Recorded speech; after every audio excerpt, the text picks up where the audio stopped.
Well, Lachina, thank you so much. It's been interesting. Yeah, it has. To get started, very eventful. Yes, that means that this is getting ready to be like the best podcast ever. Oh, of course it is, and it's just part of another story that we get to tell at some point. I know you love storytelling. I do. Yeah, and so why is storytelling so important to you, and what do you get out of it? Yeah, it's crazy the number of times I changed my major when I was at Wake Forest. I came in saying, oh, I want to be a lawyer, and then I realized how much I had to read and write, and I was like, no, thank you. Then I wanted to be a psychologist, and took the intro class, and it was way more science than I expected, so that was down. And I ended with sociology because I've always liked the connection between people and society. And as you know, everyone has a story. They do. And how they were brought up and how they got to where they are, and those kind of things have always intrigued me. I think most of the world enjoys a great story, and so that's actually what got me interested in the media field initially, was trying to find ways to tell more stories. And you're entering your 10th year. Yeah. Is it hard to believe, 10 years? It's gone so fast, yeah. I mean, when it seems like yesterday, I just actually was having breakfast with a young lady who is trying to get into broadcasting, and telling her about how I was sending out all of my DVDs and CDs of my radio games to anybody that would listen or watch in order to get feedback. So yeah, it has gone by really quickly, but it's been an amazing ride. Now, have you gone back and listened to any of those early times in your career? No, but that's actually a pretty good idea. I don't want to scare myself too much, right? Like, oh wow, I can't believe you have a job. But I've definitely grown because, again, I was not a broadcast major. And so that was never something that you really thought about growing up? Never. And I watched a lot of sports. I don't think I ever made the connection that there were people who were talking, and that's a possibility for me, right? Yeah, that was a career option. Yeah, not until I, started watching Robin Roberts, who I credit with, being that first vision for me of what was possible. A woman, an African-American woman, working in basketball, a former student athlete just like myself. So making all of those valuable connections definitely opened my eyes to where I could be based on what Robin had achieved. Do you have any other mentors that you looked up to as you got into the sports broadcasting side of it? Yeah, I mean, so obviously women's basketball is my passion. Yes. So a lot of my early, and I'm going to call them mentors. They've never actually agreed to be my mentor. But I would say definitely Carolyn Peck, who, carries the banner at ESPN, having won a national championship as a head coach. Like, she's someone I've always looked up to. She was one of the first people that was willing to sit down with me and show me her board, and this is what you can expect, and teach me all those things. So she was one of the first for sure, but even just in thinking about a mentor from a general sense, like how to make that transition from a student athlete to a professional, Bernie McGlade was someone who really impacted me. I mean, my year as an intern at the ACC once I left Wake was transformational. I learned so much, and Bernie was an associate commissioner at the time, excuse me, at the ACC, former basketball player at Carolina, now commissioner at the A-10. So it's people like Carolyn and Bernie that kind of set the stage for me when I was very young. Yeah, and now you're flipping that role that you're the person that you're mentoring people now. Yeah. Helping those individuals, talking about your pathway into it. Yeah, Rich, I mean, I think you understand that that's how we pay it forward, right? Like, we've all had people in our careers, in our lives that have just bridged the gap for us, came in and gave us some great advice when we needed it. And so I want to be that source of inspiration for another young woman. And so that's why I started my program, Rising Media Stars. So give me the background of that. How did you come up with that vision to do that? Yeah, well, I used to get emails, and still do, but all the time when I first started working for The Dream. I work alongside Bob Rathbun, been calling The Dream game since the first year the team started in 2008. And I get these emails from young women saying, hey, can I come and shadow you, ask you a few questions? And I'm like, sure. And it really didn't dawn on me how valuable that experience is. I mean, even though I had done the same things, it's like, oh, you want to come and shadow me? I don't know what I'm doing yet. Yeah, exactly. Because you're just living it day by day. Exactly. Right? You are really trying to make that climb. But they were just so persistent, and I got some great feedback. And some of the young women went on to do great things. And so a couple years ago, I partnered with a guy named Kevin Nixon, who has a video company that he runs, and he had also been having young women come to games, and he was recording them doing their stand-ups on the floor. So we combined our two services and started Rising Media Stars. Basically, the program is a year long. We have 5 young women that get on-camera experiences at professional sports events. They get mentors. We have classroom sessions where we talk about some of the specifics of broadcasting, how to ask questions. We have guest speakers, things like that. So it's really utilizing the resources that we already have available to us to help. Just bringing them together. Yeah, and exposing these individuals to it. Absolutely. I know they've got to get a lot out of that because, to your point, it's the experiences. Yeah. That's where you're learning. Yes. That's when you can have some of the failures and learn from that and increase your ability to be better. Yeah, I mean, it's not until, and I've even had people that majored in broadcasting tell me that you can sit in the classroom, you can get your degree, but not until you're out in the field and that camera, that red light comes on, right? That's when you find out what you're about. So that on-the-job experience that you need in the gap as you're transitioning into the real world can be very helpful. So before that red light came on for you, let's go back into your story growing up and getting into sports or gravitating towards sports, and obviously you're a passion of basketball. So what was that like growing up? Yeah, well, my mom will tell you that it wasn't until I was probably about 5 or 6 and she realized that I wasn't fitting into the hand-me-downs, that I was a little tall, right? Yes, you are tall. So I'm 6'4", but my sisters are, I think my tallest sister's 5'9". So my mom was just saying, I'm not sure why this isn't fitting you, you know? But there weren't a lot of female athletes as examples in my family. My sister played a little basketball actually through high school. So that helped to kind of expose me to it. But my mother was always like, cheerleading, dancing, you know, I played violin. Until in the 9th grade, when I was 14, I was 6'4" at 14 years old. And people would always, I know, crazy. Wow. Yeah, people would come by and say, why don't you play basketball? And it was this one guy named Michael J. who was persistent. And the one thing he said to my mother was she could get a college scholarship. And my mother was like, we'll be there tomorrow. So that was it. That was adding up to her, right? Yeah, yes. So that was it. But I've always loved sport. I mean, I can remember watching figure skating as a kid, and I watched golf, you know, I watched Arnold Palmer and Freddie Couples, and, you know, like I watched so many different sports. I just loved it, never made the connection as to why until I got much older. Yeah, so what is that connection as you learned older? You know, I think it's the competitiveness. It's a place, I've always been a competitive person, right? And so now you have this place where you can actually go, and being competitive is a good thing, right? That's right, like, exactly. Instead of being on the playground fighting over crayons. So it was a place where I felt like I fit in the world. Like once I stepped on the basketball court, when you're 6'4", you don't feel like you fit anywhere. And especially as a female. No, my self-esteem was so low. As a kid, you know, I was taller than everyone. I had big feet. I was different. Like no one wants to be different. But on the basketball court, I realized that it was an advantage, that everything that made me unique was something that was going to help me in the future of my life. All of a sudden it became a strength. Yes. And did you pick up the game naturally, I should say? No. I was terrible. Okay. I was absolutely terrible.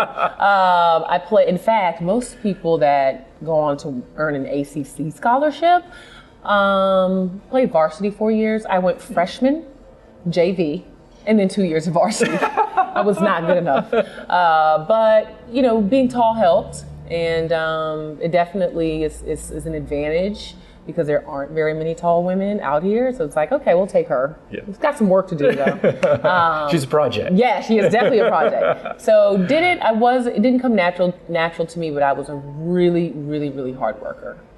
And that means a lot though. Yes. And obviously you worked really hard to get a scholarship to Wake Forest. So what was the whole recruiting process like, and how did it come down to Wake Forest? I was fortunate enough, so blessed, that there was a man named Fred Priester, who is still the head coach right now at Oakton High School from Alexandria, Virginia. Oakton is in Fairfax. And he had an AAU team called the Virginia Vogues. And that's appropriate. They had not added a new player, I don't think, since this team, who at this time I think was 14-year-olds. They hadn't added a new player since they were probably like in the 6th grade, so 12, you know, like, no, maybe 11. It might have been even before then. But they hadn't added anyone really. And he saw something in me, gave me a shot. So I played AAU for the Vogues, got college exposure that way. And my schools came down to JMU, FAMU, Clemson, and Wake Forest. And I wasn't heavily recruited. I hadn't been playing very long. I wasn't very good. And I think everyone that did come and check me out knew I was going to be a project. But it came down to Wake Forest really because of the size of the school. Like, my mother loved that I was going to get so much one-on-one academic attention. Student-to-teacher ratio was like 12-1, 15-1. And she wanted me to be in Winston-Salem where I couldn't be getting any trouble. She wanted me in the smallest place that she could possibly get me to. Now, did you get in trouble growing up, though? Or were you mischievous? No, I wasn't. But I think that's why I'm a rule follower. But my mother was concerned that going off to college, things could change. All of a sudden, it's going to change. Yeah, I did have my challenges, but yeah. So that's kind of what happened with Wake Forest. And Charlene Curtis obviously was something. My mother wanted me to play for a strong woman who was smart and confident and could be a role model to me in every way. So. Well, it's too bad you didn't go to Clemson, though. As a Clemson grad, we could have used you. I love Jim Davis, but he was too stacked. I was never going to crack that lineup. Clemson was too good. Like, I knew that the number one thing for me was I wanted to play. Like, I didn't know what was going to end up happening with my team, which might not have been the smartest way to approach my career now that I think about it. But I was like, I want to go somewhere where I can work really hard and play minutes. And you guys had Nikki Blassingame and Aaron Bath and... I was hosted by Toro Umo. So those are friends that I've had forever. Those are some good Clemson teams back then. They're great people, but I would have never cracked that roster at all. I would have got any burn. What was the hardest thing then, making that transition to try to play college basketball in the ACC? Yeah, well, Wake Forest was such a different place from where I grew up, right? Like, I grew up in Alexandria, Virginia, very diverse area. Wake Forest does not have a lot of diversity, didn't at the time. And so there were cultural challenges there, but also understanding what it took to be successful academically and athletically. I can remember my freshman year, I could not make my mile time. Like, I had not learned how to push myself mentally or physically. And so finding that next gear, being comfortable, being uncomfortable, right? Yes. Finding that space where I understood I had a lot of growing to do. It was challenging. It hurt. I tried to go home my freshman year. Really? Oh yeah. I went home for fall break and begged my mother. I was like, Mom, I'm never going to make my mile. Just let me stay here, that kind of thing. And what did Mom say? She said, absolutely not. She said, we've given your room to your sister, so you have no one to sleep. And she's like, you told this school that you were going to go there, and so you're going to keep your word. And it's one of the best things she's ever done for me. Fighting through that adversity, right? No doubt. She understood exactly what I needed and was willing to let me hurt a little bit, right? Like, I'm not a parent yet, but what I understand, that can be tough. Oh, it is. I'm a parent of 3, and it is very tough to see your kid have to go through some type of failure. But yes. That's how they grow, and you experienced it firsthand. We all do. Yes. We all have some type of failures or adversity that we face, and it actually strengthens us. That's what builds our character. It really does. Yeah. So at that point, you're at Wake Forest, and you start having success. Mm-hmm. So, did you ever get to a point where wow, now I'm Lachina Robinson for Wake Forest. Look at me. Watch me roll now. My sophomore year smacked me in the face really hard. I was on the ACC all-freshman team. I was on Dean's List my first year. And then my sophomore year, I decided I wasn't going to work hard anymore. I got this, know. And so I lost my starting position for a little while. Had to go see the academic advisor a little bit more than I was used to. But it scared me enough to get me back on track and just start doing the little things that got me the success I had as a freshman. Now, why didn't you pursue any other professional playing careers? I know you got hurt. Yes, your senior year. Was that the defining moment where you made the decision not to? It was. So I had an issue going on with my back, kind of a couple of different things that they wanted me to sit out for a year. And so that's when I got the internship at the ACC. And by the time I set out for a year, Rich, I loved my job. And I had stopped working out. And, just all these things added up to, I think I'm okay. Like, I think I'm just going to ride it out and get into the professional world. And so at that point, though, when you're doing the internship, still broadcasting was nowhere in your vision? No. I look back now, and there were people at the ACC who were like, you should try broadcasting. And I was like, no. So I think other people saw it, but it was not something I had thought about. So when was the moment when you finally, I guess, put the headset on? Yeah, so I was, again, working at Georgia Tech. So after I left the ACC, I got a job at Georgia Tech working with their women's basketball program. Michelle Joseph had just taken the head coaching job there. Mary McElroy actually was the person that called me about the job, and got to work with Paul Griffin, who is a legend in athletic administration. But I was doing operations. So I came in first as the administrative assistant for recruiting. Then I was the administrative coordinator, and then I was director of ops. So under that hat, and you know this, Rich, you do a little bit of everything. It's yes. like marketing and fundraising and travel and budget and recruiting and help, all of that stuff. And I loved it, and kind of got this vision that I wanted to be an AD. And then when I was in my late 20s, I kind of started to say, yeah, a little bit of it was the climate of college athletics. It was like, And what do you mean, the climate of college athletics? Well, just that I guess the more I got to learn about it, it was more of a business than I had really realized previously. Conference realignment was starting to be a thought, which I knew was going to totally shake up the landscape, which it did. And so there were just several things happening that, and I felt like I was still young and vibrant. I didn't want to be in an office, like I wanted to be close to the game. Right, but not coach. So one day, they asked if I wanted to do the color for the women's basketball team on radio, because they have a wonderful play-by-play. He's been doing it forever. His name is Richard Musterer. But he used to only do it by himself. And they're like, well, you should go on and do some color. And I was like, fine, if you guys need me to fill in, whatever.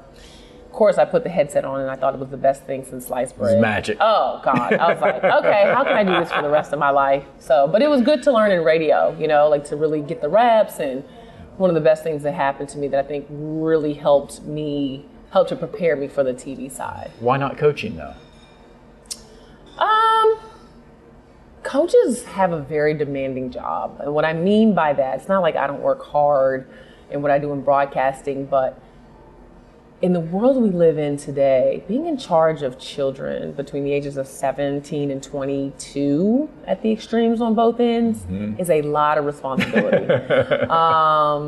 And I think the recruiting piece is something that seems to really be, there's so many things that you can't control that are, it seems like a very hard job. And as much as I love the game of basketball, I love mentoring and all those pieces, I've always wanted my freedom in a sense as well.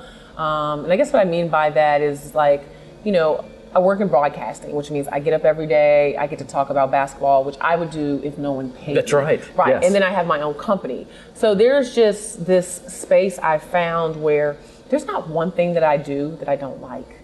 I don't know if I would like working summer basketball camps if I was a coach, you know what I mean? So I started to look at those little things. I've worked some of those camps, right, I know. Right. So I started to look at those little things, and it just wasn't the right fit for me. Yeah. You found your niche here. Yes. In terms of the sports broadcasting, however you want to define it, but it's radio and TV, and even doing podcasting yourself. Yeah. You're in the mix of trying to be big time like you on the podcast. Here we go. Now you're going to make my head way too big. Trying to get to Rich's level. That's yes. it. Well, you far surpass that, believe me. What do you enjoy of all of those most? Is it TV side or radio side, or what do you gain from the passion of each of those? Yeah, I think my passions have been pretty consistent in what I do in broadcasting, but also with my company. And it's that I want to help women, right? Like I was a female athlete. We didn't get a lot of media coverage, and I think 4% maybe is now the number of percentage of coverage for women when it comes to sports. And I've always had a passion to help grow and mentor women. So I work in women's basketball. I've had offers to work on the NBA side and do other things, but this is where I feel like I can have the greatest impact. And that's whether it's walking in the gym and being a role model for these young women, or them seeing what they could possibly do, or, just giving women's basketball more exposure in every way that I can on social media and different ways, things like that. Like that makes me feel like I have more of a purpose than a job, right? So yes. You call a game, doesn't feel like a job, but that would be technically the job aspect of it, but it's all the things that it can impact around that are more of my purpose. Yeah, so you got this platform, obviously, Yeah. and as you mentioned, your companies. Now, do you have this entrepreneurial spirit, or is it more of building something to, as you mentioned, to help mentor people? That's really what it was. You know, when I was transitioning into television, I still wanted to hold on to athletic administration, and the part of administration that always intrigued me was the student athlete development piece. So I started my company to give And is that the Stretch Beyond? Yeah, Stretch Beyond. Sorry, I started my company Stretch Beyond to kind of fill in that gap, you know, of that other passion that I have. Like, there's this big misunderstanding, in my opinion, that you have to do one thing and hold on that, and that's got to be your one avenue. I've never subscribed to that. Well, obviously not. No. So as my purposes, my passions evolve, shift, change, I've always given myself permission to work in those different spaces and to redefine what it looks like for me in the workspace and what I'm doing in mentoring, my company, broadcasting, and kind of shape that whatever way I need to shape it. And how do you feel the women's game is going, just in terms of, I know you mentioned, doesn't seem a whole lot of coverage, but I guess from my perspective now that I'm getting more involved in it, it does seem to be gaining some traction. So from your vantage point, how do you see it? Yeah, the game is really growing. Just coming off the WNBA season in particular, I think it was the best season I've ever been a part of in terms of what the on-court product is. I mean, these women, Rich, are the best athletes in the world.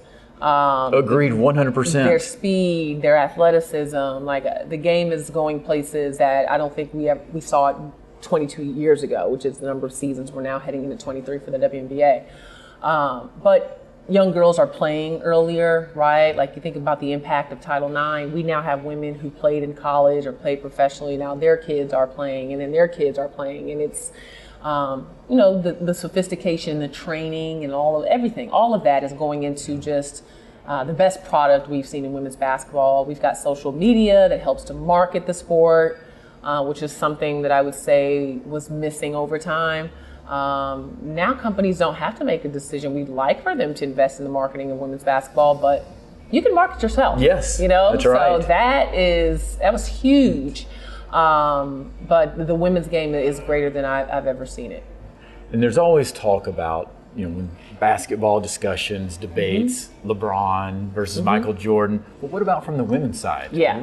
Who are the GOATs from the women's side, in your opinion? So many of them, you know, from the Cheryl Millers and the Cheryl Swoops and Lisa Leslies to the Diana Taurasi's and the Maya Moores and the Tamika Catchings. Like, I mean, that discussion could go all day long.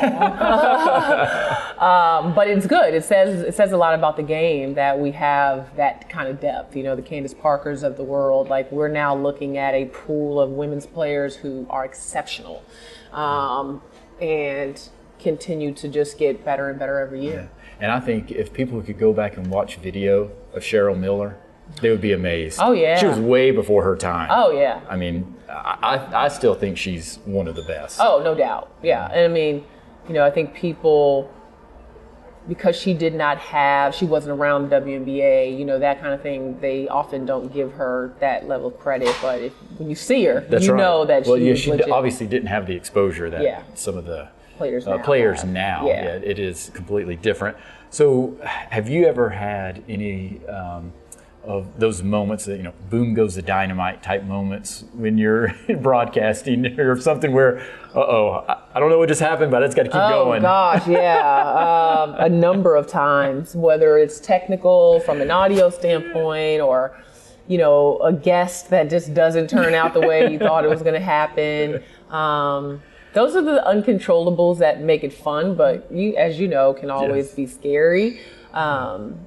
And especially with technology is moving where it is now in broadcasting, where there's like games that they're doing, they call Remy games, where the production crew is not on site, right? And so there are unique opportunities in that, but also challenges, you know, for those of us who are used to doing a standard broadcast. So, you know, there are always things that pop up. I remember in particular one game I was doing I can't remember what network it was because I've worked for so many networks over time. But we actually totally lost our audio, so we could not hear a thing, like not even ourselves. But they were telling us we were on air, but we couldn't hear anything. So we did the whole game like that. Yeah, so we did the whole game pretty much trusting, and the play-by-play and I leaning in to make sure we could hear each other because we couldn't hear each other on the ears, so we had to get really, really snug. So there's been moments like that, but it comes along with it. Nothing's ever perfect. It's not. I mean, that's the thing. You just have to just keep moving forward and just go, rather than sit there and dwell on it. No. And there's always going to be these technical gremlins, is what I always find. And it's amazing. I think I'm more stressed at times nowadays than I was 20 years ago, because it's as convenient as technology is. There's also this aspect of, well, when technology doesn't work, then what? Then what? Yeah. Exactly. And it's like, oh my goodness, what do I do now? And it just seems to be more stressful from that standpoint. Well, what's some of the craziest or best sports moments that you've called or you've been involved with over the years? If you can even nail it down to a few. I remember a triple overtime game at LSU. This must have been, Allison Hightower was there, so maybe like 09, 08. I don't know, probably wasn't that long ago, maybe 2010. But it was on Super Bowl Sunday, and the Super Bowl was in New Orleans. So I was in Baton Rouge, and it was just crazy because people were in there with like their Mardi Gras beads and all kinds of dressed up. And you know how New Orleans is. That's right. It's a spicy place. And so this game actually went 3 overtimes. It was the only triple overtime game I can remember being a part of. A young woman named Catherine Graham was a part of the LSU team, and I want to say they were playing Ole Miss. They were. It was just one of the greatest performances I've ever seen. And then there were the Eastern Conference shootouts, is what I call them, between Angel McCautry and Cappie Pondexter. Angel is one of the greatest players we've ever seen in the history of the WNBA when it comes to playoff performances. I mean, I think she's put up 42 in a game. Yeah, so clutch, and can really put up a lot of points. So she and Cappie would go back and forth. Those were some very great memories. And then the WNBA finals, between LA and Minnesota, the 2 years that they went head to head. I mean, my heart starts beating just thinking about, just the clutch moments and the big plays and the crowds and, oh boy, some of the best basketball moments I've had an opportunity to be a part of. Now, have you ever thought about doing the play-by-play versus analyst role? I have. It's not as easy to drive the bus, right? Like when you have to be the one figuring out where you're going next. It's the other part of it. It's the driving the bus that's not as easy for me. So I tried it a few times and just did not, wasn't a great experience. So I just kind of gathered that the analyst spot, and I love the X and O's and the diving into the strategy and going to practice and listening to how they're going to hold the big girl down inside or how they're going to stop the 3-point attack. All those different things are so intriguing to me. And what is life like for you on the road or just during the season? Because I know you're traveling quite a bit. Oh gosh, yeah, I travel a lot. And when I was younger, traveling didn't get to me as much. As I'm getting older, I'm like, I would love to sleep in my own bed tonight. Can that happen? But it's a part of it. And the college environments are amazing. You get to go to different campuses and experience traditions, and those are memories and things that stay with you forever. For sure. Now, one of the things I also like to focus on is words of wisdom. Mm-hmm. And I know you're well versed in words of wisdom because live to inspire. Yeah. That is your motto. That's my motto. And I know that's what you are living through. But how did that come about? Why live to inspire? I mean, how did you come up with that? Yeah, that was actually my first social media handle on Twitter and Instagram. It still is on Instagram, but I changed my Twitter to my actual name now. But I wanted to be reminded every day of my purpose. And regardless of what my job was, what game I had, if I had no game, no job, I know that my place in life is to inspire. And that's what God wants me to do every day. And so I wanted that to be before me and every day reminded of those words. So that's where Live to Inspire comes from. That's my mission. That's my purpose. That's what I think we all should try to do to some level. But I've gotten a lot of great words of wisdom over time. I think some Some of the quotes that have anchored me in my career. Number one is don't be afraid to go out on a limb. That's where the fruit is. Because getting into broadcasting with no broadcast experience, never been on television, no communication major, like I really had to go out there on that limb, right? And it was, again, my relationship with God where I just had to have this faith that this is what he wanted me to do and I was just going to go do it. So that's one of my favorite quotes. Another one that has kind of shaped my career is stand for something or fall for anything.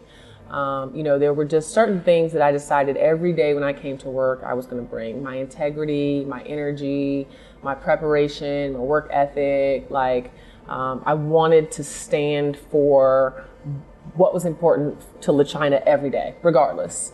Because if not, you can fall for anything. Yes, and of course. We all know that, if you're not... It's easy to fall for anything. Yes, and if you're not intentional about what it is you're trying to accomplish in the world and who you want to be, yeah, things can get crazy. That's right. So when did faith become important in your life? Yeah, really when I was a little girl. I mean, I remember going to Sunday school when we were little kids and grew up in the church.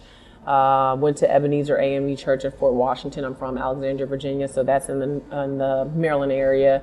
And then I've been going to Destiny Metropolitan Worship Church here in Atlanta for 16 years. Yeah, so, I've had some moments in life that I would not have made it through without the Lord. And that was your foundation. Totally my foundation. I even remember in college just having some really, really tough experiences. Things were going on at home. I was kind of not sure of myself, and I felt so grounded in the Word and in God and in my religious beliefs, my spiritual beliefs that, that's what kept me around. Oh, I've gone through some crazy things in my life as well. Now, I didn't come into my faith until probably 11, 12 years ago. And so I'm jealous that you've had your faith for so long, but everybody has their own journey through that. But you know how it is, Rich. It's once you find it, that's when things get crazy. Oh, right? yeah, that's right. God's like, all right, this is what you want. Exactly. Let's see if this is really.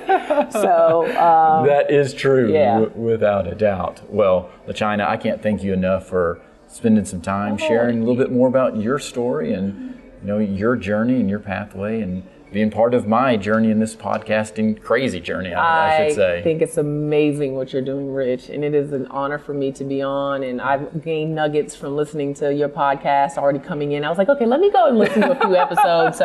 But you're definitely sharing things that people need to hear, stories that inspire. So thank you for having me and for everything you're doing. It's been an honor as well. Thank you so much. Thank you. Perfect.